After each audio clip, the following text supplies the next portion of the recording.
What up, motherfuckers? C. Martine, aka Kamish, coming to you in my fucking car right now. Couldn't get one in the meeting room, so I'm in the car near the end of the day of work. But whatever, right? Okay. So we had week 1, 2 in the books. And the team's starting to shape out, starting to see some big winners and some big motherfucking losers. So let's recap where we're at for last week and some of the matchups. First up was myself, the Kamish, versus Matt Zhang. Still has in the bone zone picture up. Time to change that out, Matt. Let's have a little self modification to your own profile, bro. That's from the previous owner. Nonetheless, we had a really juicy matchup for this one. We went into the night games really close. He had a few decent outings from like Jacquizz Rodgers for 12, Keenan Allen for 11, and Hogan killed it with Danny Amendola out for 13. Myself, I had some little Drew Breezy for 23, Ty Montgomery late at 22, and Raiders for 10.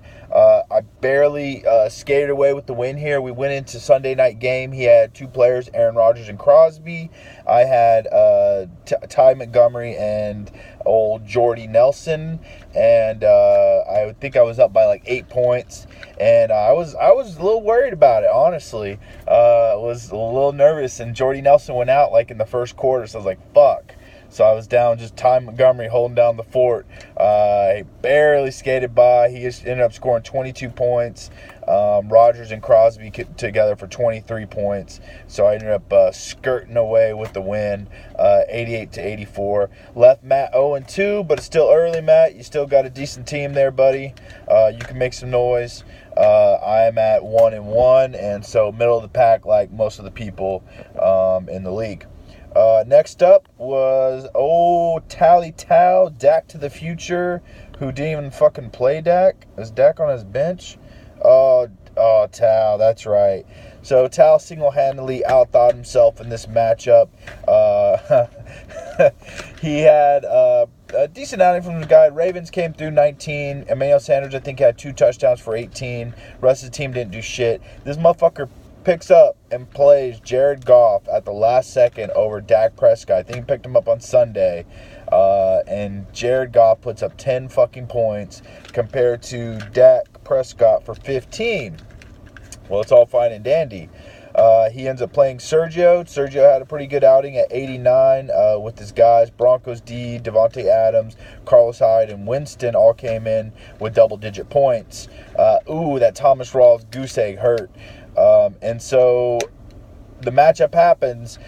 Tal is up by 1 fucking point and declares victory. A little fucking bullshit gif with the guy from Entourage, and wakes up in the morning feeling good about himself. And nope, stat correction, sir. You actually lost by a point instead of winning by a point. How'd you put in Dak? You're Dak to the future. That's what your team's called. Why aren't you playing Dak, bro? You would have won, but instead you get the loss. You would have been 2-0. 1-1 for Tal and 1-1 for Sergio, so all tied up between those two. Next up was Isaac, Devontae's Inferno, and Sake Bomb. Sake. We had a shitty matchup here. Sake Bomb's team did jack shit. He had a decent week by Delaney, Walker, Matt Ryan, and Mike Glisley, and the rest of his team combined for under 20 points, 70 total. Not going to get it done. Isaac had a big game from Phillip Rivers, 18 points, 15 from Miguel Evans off his week 1 bye, and Devontae Freeman coming through at night for 21 points. Big 2-touchdown game, and had a really, really nice game. So Isaac moves on. He's 1-1. Louis 1-1 as well. So I think everyone in the league is 1-1 except for James, who's 2-0, and Cesar, who's 0-2. Speaking of which, let's talk about their matchup. Oh, by the way, I need to mention this about Cesar. He's going for the record in the league to be in absolute last place finish last place for the season 3 years in a row. Say, mofo, you ain't doing something right. You the Johnny of this league, homie. Okay? It's a little inside joke. All right, so to their matchup, this dude got blasted, almost got dubbed up by James. Tom fucking Brady, man, holy shit, diced up the Saints, which we knew he would. Threw for 3 touchdowns in the first quarter. It would have been 12 touchdowns if he kept that pace up, but they started to run the ball a lot, it seemed like, and he didn't score another touchdown, but still finished with 32 points. I think that's the highest score from a quarterback this season. He got 23 from Kareem Hunt, who was very getting shut down in the first half, and in the second half he put it on. He really only didn't have much going on in the first half at all, but finished with 23. Rob Gronkowski caught a bomb from Brady for 19 points. Really, it was just a bad tackling on that catch. I mean, it was a catch and go, and I think it was a safety ran over to tackle him and just kind of fucking got just hip tossed off. Like it was embarrassing. What you come to expect from Saints defense. So 108 to 65. Holy shit. Cesar, your team just Travis Kelce for 17, Melvin Gordon for 13. Motherfuckers rolling with Tyrod Taylor out there. Shit, man. You need to make a trade, homie. Holla at me if you want to trade. All right.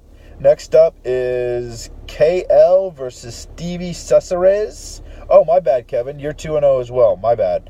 We do have another 2-0 here. That's right. We have 2 0-2s, Matt Zhang and Cesar, and 2 2-0s, which is Kevin and James. My bad. Everybody else is 1-1. All right. So in this game, Kevin was basically handed a win here. Stevie's team really didn't show up. He had Todd Gurley, who has been looking good with the new Sean McVay offense. He's the new head coach. I found this out today. I knew he was young, but he is the youngest NFL head coach in history of modern NFL history. The motherfucker got hired at 30 years old. Probably younger than all you motherfuckers that are watching this video. Pretty crazy shit. Pretty good position to be in at that young of an age. So Todd Gurley for 22, Marcus Mariota for 12, 10 for Ebron. The rest of his team did not show up. DeAndre Hopkins didn't show up. Stefon Diggs with Sam Bradford out, only 2 points. Kevin's team, same kind of thing. He had a few big players, 21 from Derek Carr, 13 from Ajayi, Julio Jones for 11, and Alshon for 15.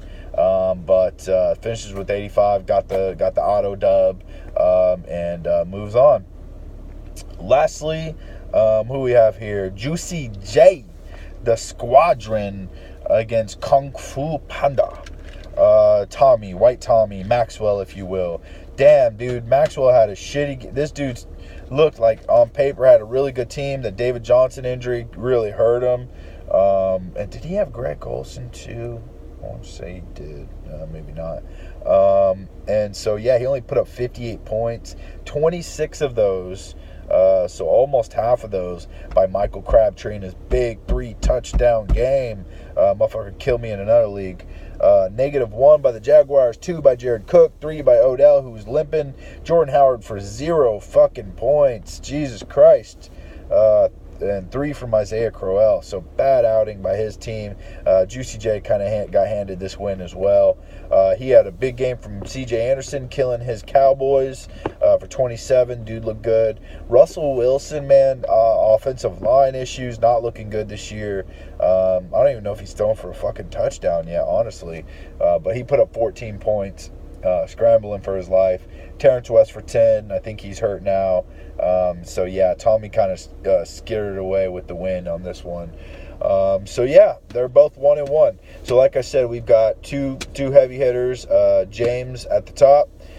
Then Kevin. Kevin's a little lucky, though, to be there. He has the lowest points scored against his team than any other team. So, we'll see if he can continue. Dude's playing me next. We'll see if we can spoil his party. At the bottom, you got Matt Zhang and Cesar. Cesar's at the very bottom. No surprise. And then everybody else 1-1 in the middle. So still early in the season, fellas. Anybody's game. So keep fighting out there. I did forget to do this last time too, but I quickly looked at everybody's matchups, and I have them up